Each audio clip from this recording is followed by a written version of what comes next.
Sebagian besar muslim mempercayai lalat yang dicelupkan sampai tenggelam ke dalam minuman tidak berbahaya, dan justru jika hanya dijatuhkan tanpa menenggelamkannya malah akan berbahaya. Ada sebuah hadis di mana Rasulullah SAW menjelaskan, jika ada lalat jatuh di minuman, maka hendaknya lalat itu dicelupkan sampai tenggelam dan kemudian membuangnya, karena sayap yang satu mengandung racun dan sayap yang satunya lagi mengandung penawar racun.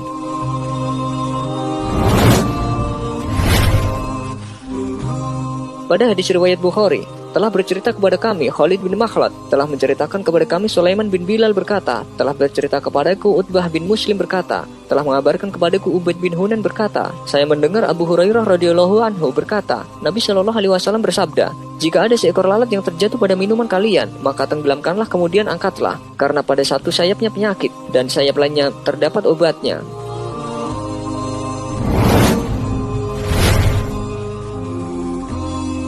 Imam Bukhari berpendapat bahwa hadis ini sahih, baik dari segi matan dan sanadnya. Pertama, karena dinisbatkan kepada Rasulullah SAW. Kedua, karena telah teruji kesahihannya dari dua sisi, yaitu secara ilmiah dan praktis.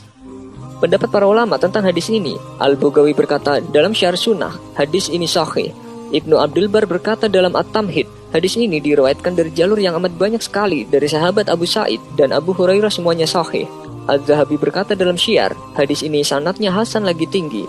Al-Albani berkata dalam Irwaul Ghalil, hadis ini sahih. Abu Ubaidah, semoga Allah menambahkan ilmu baginya, berkata, hadis ini tidak punya cacat sedikit pun. Tidak ada satupun ahli hadis yang mengkritik dan melemahkannya. Bahkan hadis ini diriwayatkan dan disahihkan oleh sejumlah para imam dan ahli hadis, terutama Imam Bukhari, Imam Ibnu Huzaimah, Imam Ibnu Hibban, dan Ibnu Jarud yang memilih hadis ini dalam kitab sahih mereka.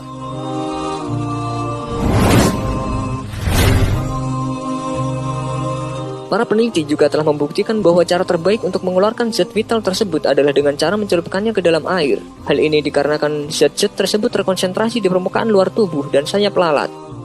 Pada abad ke-20 dan ke-21, sudah banyak pembuktian ilmiah yang mampu mengkonfirmasi kebenaran dari hadis tentang lalat tersebut. Salah satunya adalah Rihab Muhammad Atta dalam World Journal of Medical Science memaparkan suatu kebenaran mengenai kehebatan sayap lalat. Rihab melakukan penelitian terhadap 4 ekor lalat rumah atau Musca domestica. Rihab yang berlatar belakang dari Departemen Mikrobiologi dan Imunologi ini meneliti sayap dari keempat lalat rumah tersebut. Dari hasil penelitiannya didapatkan hasil akhir bahwa seluruh media dengan kandungan ekstrak sayap bagian kanan tidak menunjukkan adanya pertumbuhan bakteri dan fungi atau jamur.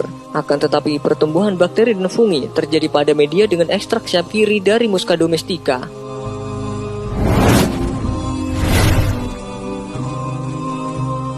Hal ini dapat disimpulkan media dengan lalat yang tercelup sempurna mengindikasikan eksistensi kandungan antibiotik, sedangkan media yang hanya mengalami kontak langsung dengan sayap lalat saja menunjukkan kehadiran kuman pembawa penyakit. Kajian-kajian ilmiah telah dilakukan oleh para peneliti yang mumpuni di bidangnya dan mampu menunjukkan kebesaran Sang Pencipta.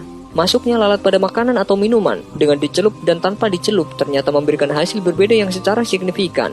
Hal ini membenarkan apa yang disabdakan Rasulullah SAW bahwa pada sayap lalat itu terdapat penyakit sekaligus penawarnya.